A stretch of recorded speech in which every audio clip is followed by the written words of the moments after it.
bienvenue dans ce module sur comment choisir votre nom d'entreprise. Alors ça, c'est vraiment un thème qui est plus compliqué qu'il en apparaît. On va essayer de voir les différentes alternatives, puis on va voir les pour et les contre de chacune. La première, c'est de choisir son nom. C'est assez populaire auprès des architectes, les avocats, les notaires, les décorateurs intérieurs. Il va y avoir des compagnies de mode, de design qui vont faire ça. Donc, c'est une option qui est assez intéressante. Ceci étant dit, il y a différentes difficultés avec choisir son nom. Le premier, c'est que ce n'est pas nécessairement quelque chose qu'on va retenir. Moi, je pense aux firmes d'avocats où ils ont 3-4 noms de famille, de fondateurs. Bon, ça devient un chaos pour moi, la différenciation. Donc, c'est sûr que c'est quelque chose qui met beaucoup d'argent dedans, mais bon, j'ai de la difficulté à retenir les entreprises moyennes. Bon, les grandes, c'est sûr qu'on se fait bombarder de plusieurs annonces et publicités et de communication, mais les entreprises moyennes, moins, et c'est très difficile de les différencier les unes des autres. Donc, ça amène à un autre point, c'est que si jamais vous vous appelez Martin Lavallée, ben Martin Lavallée, il n'y a absolument aucune image, aucune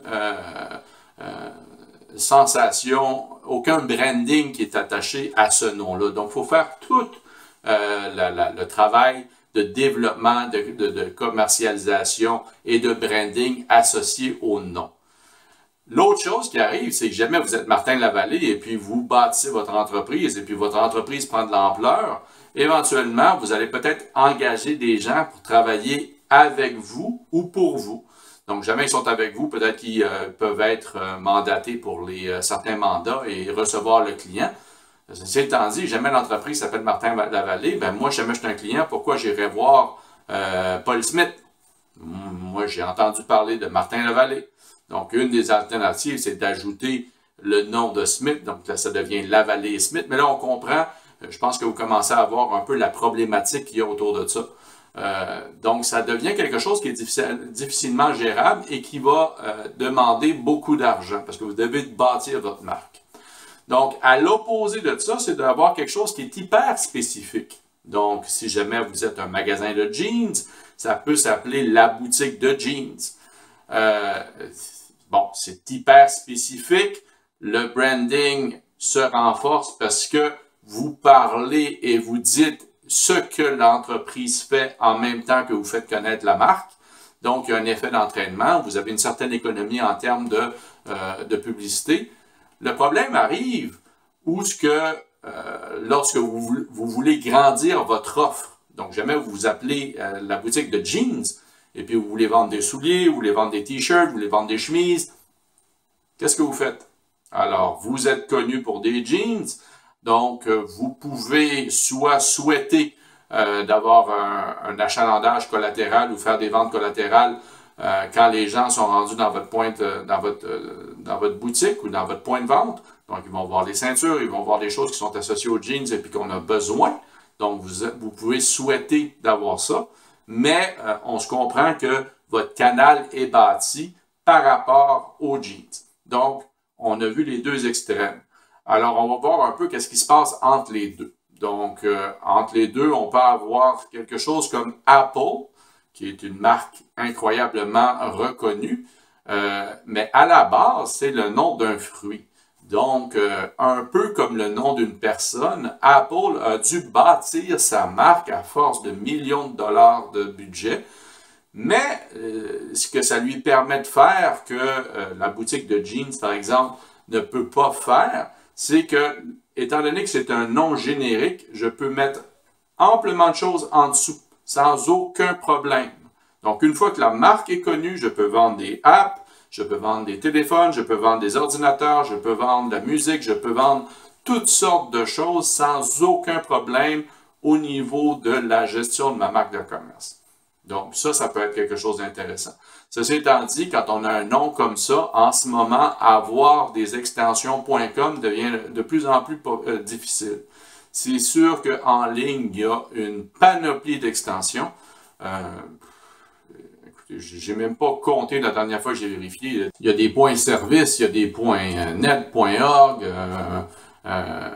toutes sortes de points. Je pense qu'il y a quelque chose, il y a plus qu'une cinquantaine d'extensions. C'est vraiment rendu incroyable. Mais celui qui demeure encore le plus populaire est le .com. Donc, jamais vous êtes capable de vous trouver quelque chose dans un .com, c'est mieux.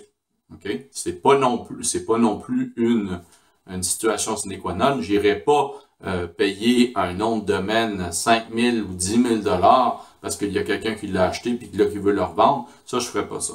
Il y a beaucoup d'alternatives pour être en mesure de bâtir une belle image sans aucun souci. Mais jamais vous êtes capable d'avoir quelque chose au coût normal et qui s'approche de votre entreprise, c'est préférable. Donc, pour contrer ce problème-là, souvent, il y a des entreprises, qu'est-ce qu'ils vont faire? C'est qu'ils vont épeler le nom du produit ou de la boîte d'une façon différente. Moi, je me sers de temps en temps d'images sur le site Flickr. Mais Flickr n'est pas écrit comme ça devrait être. C'est écrit d'une façon différente. Donc, ça permet d'aller chercher des extensions, des .com, qui sont plus disponibles. Donc, en modifiant un petit peu l'épellation de notre nom, on ouvre les options. Le problème avec ça, c'est que je me sers de Flickr et encore, je l'épelle mal. Donc, il y a des problèmes associés à ça. Si jamais vous avez une entreprise qui prend de l'ampleur, vos compétiteurs peuvent aller acheter autour du nom Flickr les différentes déclinaisons du nom. Donc, vous pouvez vous prémunir de ça en les achetant vous-même, mais on s'entend qu'il y a certaines petites difficultés. Et on a la difficulté additionnelle d'avoir quelque chose qui est abstrait, donc il faut bâtir la marque. Donc, on substitue un peu un problème potentiel d'avoir un nom commun. Que par exemple, jamais vous êtes une firme de marketing, c'est sûr que le mot marketing.com est déjà pris. Donc, si jamais vous épelez marketing d'une façon originale, vous avez peut-être des chances d'aller chercher au niveau .com. Donc, quelle est la solution? Souvent, elle se retrouve un peu entre tout ça. Choisir un nom qui n'est pas trop limitatif, mais qui est disponible. Donc, c'est un travail, c'est une recherche, c'est quelque chose qui prend du temps, mais au moins vous avez des paramètres pour vous guider dans ce processus. Si jamais vous avez des questions, n'hésitez pas. Je vous vois dans la prochaine capsule. Merci.